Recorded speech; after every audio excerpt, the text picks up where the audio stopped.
Pemirsa, Fujifilm kembali mendongkrak pasar kamera instan dengan mengumumkan Instax Mini Evo Cinema, di mana produk ini menjadi seri Instax pertama yang mampu mengambil foto, merekam video, serta mencetak foto dari telepon pintar.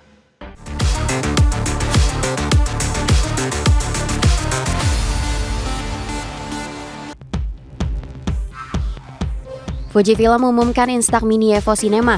Instax Mini Evo Cinema hadir dengan desain retro khas Fujifilm yang dilengkapi grip vertikal dan tombol dial analog.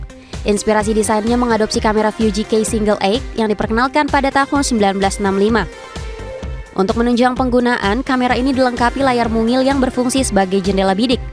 Fujifilm juga menyediakan aksesoris tambahan seperti jendela bidik, grip ekstra untuk penggunaan satu tangan, serta case berbentuk tas ringkas. Instax Mini Evo Cinema masuk kategori kamera instan hibrida yang menggabungkan fungsi kamera digital dan printer foto. Perangkat ini mampu mengambil foto, merekam video, dan mencetak hasilnya secara langsung. Kamera ini mengizinkan pengguna merekam video singkat dengan durasi hingga 15 detik. Pengguna dapat memilih adegan favorit untuk dicetak sebagai foto Instax yang dilengkapi kode QR untuk memutar ulang atau mengunduh video melalui telepon pintar. Instax Mini Evo Cinema dilengkapi era dial, yaitu tombol putar dengan 10 efek filter warna dan tekstur dari era 1930 hingga 2020. Hingga saat ini belum ada informasi harga resmi, namun kamera ini dipastikan akan tersedia di pasar Jepang mulai 30 Januari 2026. Berbagai sumber IDX Channel. Pemirsa, PT United Tractors Tbk atau emiten berkode saham UNTR mencatatkan peningkatan penjualan alat berat merek Komatsu hingga akhir November 2025. Sepanjang Januari hingga November 2025, penjualan Komatsu UNTR tercatat meningkat dibandingkan periode yang sama di tahun sebelumnya. PT United Tractors Tbk atau emiten berkode saham UNTR mencatat peningkatan penjualan alat berat merek Komatsu. Dalam laporan bulanan, UNTR mencatat penjualan alat berat merek Komatsu sebanyak 4.305 unit sepanjang Januari hingga November 2025. Jumlah tersebut meningkat dibandingkan periode yang sama tahun lalu sebesar 4.167 unit.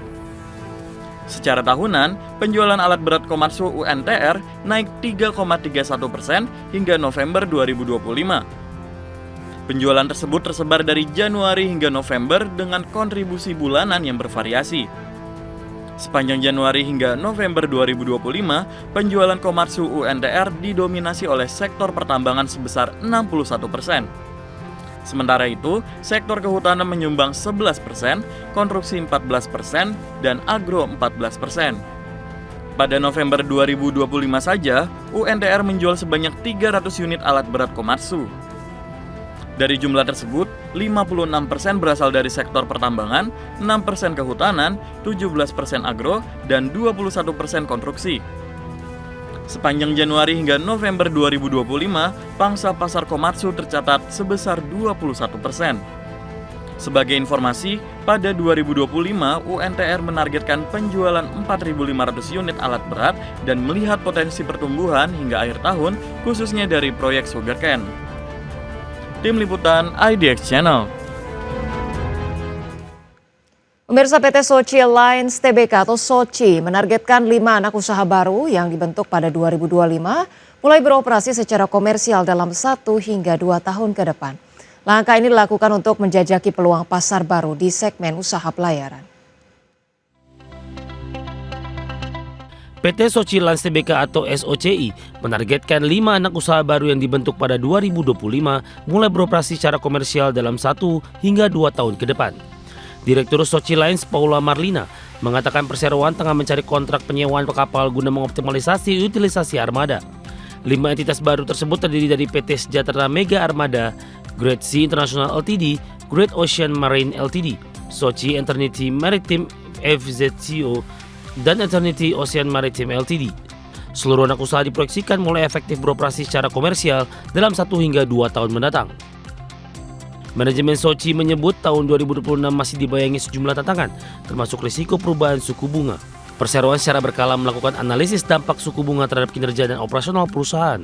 Langkah ini dilakukan untuk menjaga stabilitas keuangan di tengah dinamika ekonomi global.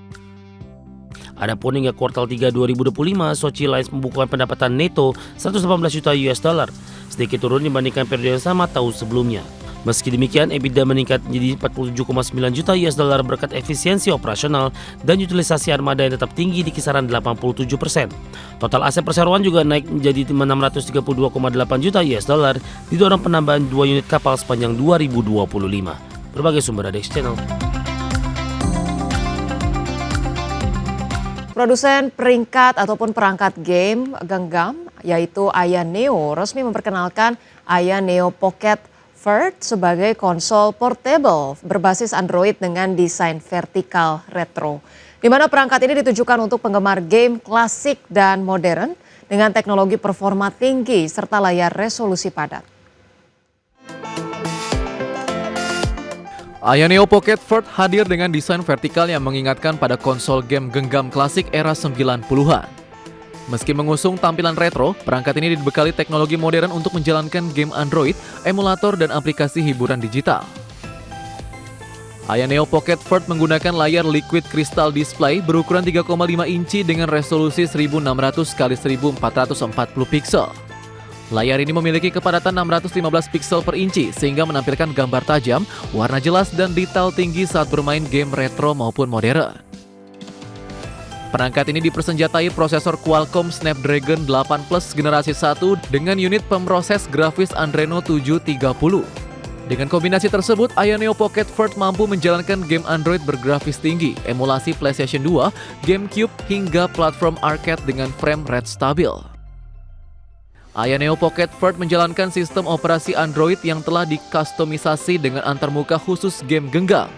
Perangkat ini dilengkapi stick analog Hall effect, tombol digital presisi tinggi, serta sistem getar untuk memberikan pengalaman bermain yang responsif dan akurat. Aya Neo Pocket Vert dibekali baterai kapasitas 6000 mAh, mendukung jaringan Wi-Fi generasi ke-6, Bluetooth versi 5,2, port USB Type-C, dan slot kartu memori. Harga pemesanan awal dibuka mulai $269 Amerika Serikat atau setara sekitar 4,2 juta rupiah. Berbagai sumber IDX Channel.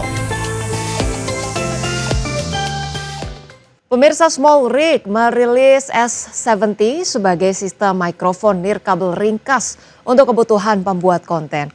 Produk ini hadir untuk bersaing di pasar mikrofon kompak dengan desain yang mungil, fitur lengkap, dan harga yang terjangkau. SmallRig S70 hadir dengan desain bodi metalik yang ringkas sehingga tidak mencuri perhatian saat digunakan. Bobot total perangkat ini sekitar 162 gram dan dilengkapi sistem penjepit dengan 8 opsi warna. Mikrofon ini kompatibel dengan hampir semua perangkat perekaman. Dalam paket penjualan, SmallRig menyertakan 2 modul transmitter, 1 modul receiver dengan dudukan hot shoe, 1 modul receiver USB Type-C, serta kotak pelindung yang juga berfungsi sebagai pengisi daya. Kualitas suara SmallRig S70 ditangani oleh Luca Bignardi, seorang musisi dan sound engineer peraih penghargaan Grammy. Perangkat ini menyediakan 9 preset equalizer profesional dan mendukung perekaman audio resolusi 48 kHz, 24 bit dengan tangkapan suara segala arah.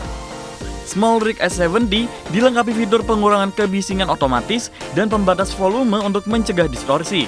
Terdapat 3 mode perekaman yaitu mono, stereo, dan safety track serta aplikasi Small Go Go untuk memudahkan pengaturan.